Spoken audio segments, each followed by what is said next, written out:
Good afternoon, everyone. Every day we hear about digital technologies, social media, platforms, AI, robots. So we know it's here, but have you realized just how much it's changing your life? I'm going to ask you whether you use some tech at work, and I'd like you to count on your fingers all those you use. Do you meet on Zoom or Teams? Do you use Google Docs or Dropbox, OneDrive, another platform? Do you post on social media, LinkedIn maybe? Do you post your papers on ResearchGate, academia? Do you use ChatGPT or another Gen AI tool, Copilot maybe? All right, now I know you can count. In your personal life, do you text your family members and friends? Do you organize stuff on WhatsApp groups? Do you post or maybe do you stalk people on social media? Do you lose track of time, procrastinate on YouTube, on Netflix? Do you have a connected home and a door camera? Congratulations! Your life is digital through and through. And so has my research in the past 15 years. I've studied boundaries between work and life and professional and personal identities on social media. I've studied smartphones and constant connectivity. How do we ever detach from work? Techno-stress, especially in work from home, hybrid and remote settings. Employee surveillance technologies, the ones that go by the sweet name of bossware. And state surveillance, how the state can monitor citizens through social media activity, e-payment tracking, and facial recognition cameras. Okay, so now we have established the first point I wanted to make. We live digital lives. Tech is embedded not just at work, but also in our families, in our personal lives, in our social lives, in all spheres of life. And you are ready for me to introduce my current research obsessions, tech imaginaries. So what kind of beast is this? A tech imaginary, very simply, is what we imagine about a technology, a set of technologies, or technology in general. It's our thoughts and perceptions, it's our feelings, our gut reactions towards technology, it's our value judgments, our hopes, dreams, or fears. For instance, some of you may be very optimistic about AI, and you may think that it can solve many of humanity's problems. Others among you may believe that AI will be the doom of humanity. We all develop tech imaginaries in our daily life, but we're often too busy to realize it and examine them under the microscope. I'd like to take you on a brief journey to explore your tech imaginaries. But first, let me tell you a story. A month ago, my daughter got her credit card stolen from her. She realized that at 11 p.m., of course. So I tell her, call your bank, you need to block the card. She goes to her room because, teenage privacy. And 10 minutes later, she reappears and she makes a face. So I ask her, how did it go? And she went, well, I just talked to a robot. And she sounded utterly disgruntled. I asked, did it block your card? And she said, yes, but I wanted to speak to a human. I guess I'll have to call back tomorrow again. You see, the robot did what she needed, but still she clearly wasn't satisfied with the interaction. The next morning, I pondered her reaction and I asked what made her think that she actually spoke with a robot. And she explained the voice on the phone had said, "I am your virtual assistant. I can understand whole sentences." So this was a classic call center virtual assistant, a program, if you will, not a robot, if by robot you mean a physical metallic robot of some kind. So I asked what she pictured in her mind when she said robot. And when she said a physical metallic robot of some kind, I asked, what made you think this was a robot? And then she looked confused and she said, and that's the best part, I could hear computer keyboard sounds on the phone. So in my mind, I guess this was a robot typing on a keyboard. Can you picture this? Now we have C3PO working for a MasterCard call center. When I burst out laughing and asked if she also thought that ChatGPT was a robot typing hard on its keyboard, I'm sorry, this is French parenting, she said, "Oh, no, that's different. I see ChatGPT on my screen. I know it's virtual, but when I called, I could not see it." In this very brief interaction, she had constructed an imaginary of the voice and other sounds she was hearing. She wasn't even fully aware that this imaginary did not reflect what she actually encountered, a program powered with voice recognition. I promised you a journey, so let's go. To begin, let's examine your relationship with your smartphone. Do you carry it all the time with you?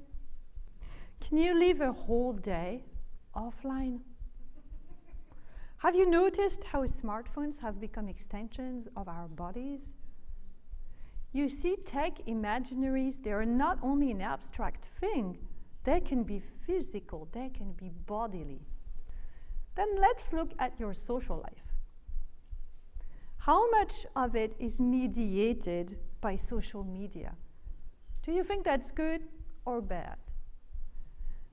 As you ponder these questions, I invite you to scan your thoughts, your emotions, your value judgments, your hopes, your fears. When you walk on the street or you take a bus, are you ever bothered by cameras? Have you noticed them? How do they make you feel? One of the things that puzzled me when I asked this question in China, the ability of people to not see cameras. What camera? Where? Well, this one over there. Oh, not just in China, to be fair. Let's talk about work. Would you work with a robot? How about having your job interview with an algorithm instead of a human? My daughter would love that. Of course, we're all already working with Gen AI, or we will soon be. Now let's turn to love. Yes, love. Dating, online dating, has become ingrained in our relationships now, but even that, some people, it's still something that they don't want to have anything to do with it. How about dating a robot? It's already commonplace in China, in Japan, other countries, to engage in relationships with virtual companions. Some people call them virtual lovers.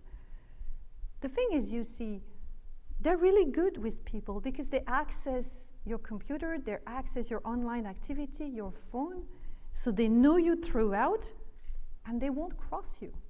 They tell you what you want to hear. Some research anticipates there will be marriages with humanoids or robots by 2050.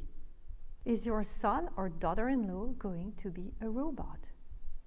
And I said, son or daughter-in-law, but are they going to have a gender?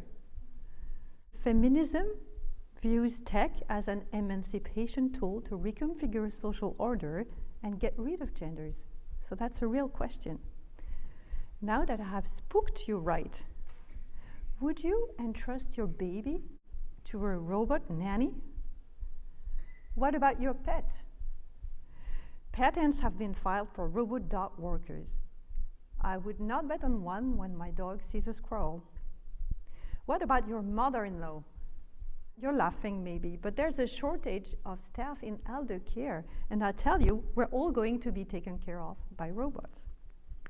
While we're here, in Japan there's a shortage of priests. Some funerals are therefore handled by robot priests. Would you like a robot priest to read your eulogy? Or would you pray with a robot priest? The Vatican recently launched a virtual priest to answer questions, and they had to retrain it very quickly because it was uttering nonsense, like you can baptize children in Gatorade. I hope you've enjoyed this journey to explore your tech imaginaries. My key message here is we don't just use technology. We judge it, we feel different emotions about it, we imagine it in different ways. So what? Think of the heated debates when the first TV came around.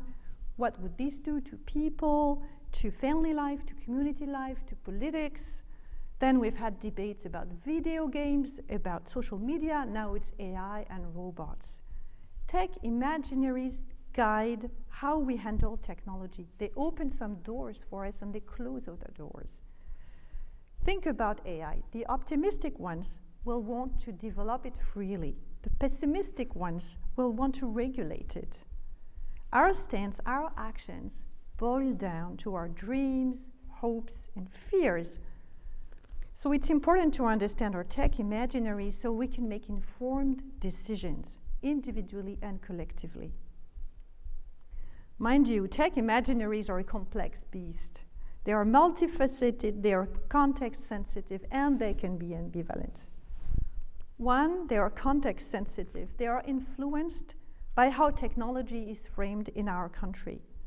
For instance, tech is a source of immense national pride in China, as I show in my recent book. Techno-nationalism, solutionism, optimism, they're all big in China. Another example is how robots are portrayed in Japanese science fiction, completely different from the US science fiction. And that's the new research project I'd like to develop. And two, they are multifaceted. People might like some technologies and reject others. Perhaps you like a robot that cleans the house, but you don't want the robot daughter-in-law. People might accept a technology under some conditions and not others. For example, people accept surveillance cameras in public spaces much more than in schools or their homes. In many countries, people also accept data collection from the government a lot more than from private companies. You may love AI for writing your literature reviews, but not when an AI decides if your paper gets accepted or rejected. And they can be ambivalent. My work in China shows that many citizens approve of state surveillance when they think about it at the cognitive level. But when I ask how they feel about it, they said they are afraid and worried about their surveillance exposure. And perhaps you have experienced this ambivalence yourself in the journey that we have taken together. In this talk, I've argued three things. One, we live digital lives. Tech is embedded in our work, family, intimate relationships, social lives, all domains of life. Two, we do not just use tech. We perceive it, judge it, feel it, infuse it with hopes and fears, often unconsciously. And three, our tech imaginaries shape our actions, and in so doing, they shape future technologies and our world. So let's research our tech imaginaries. Thank you.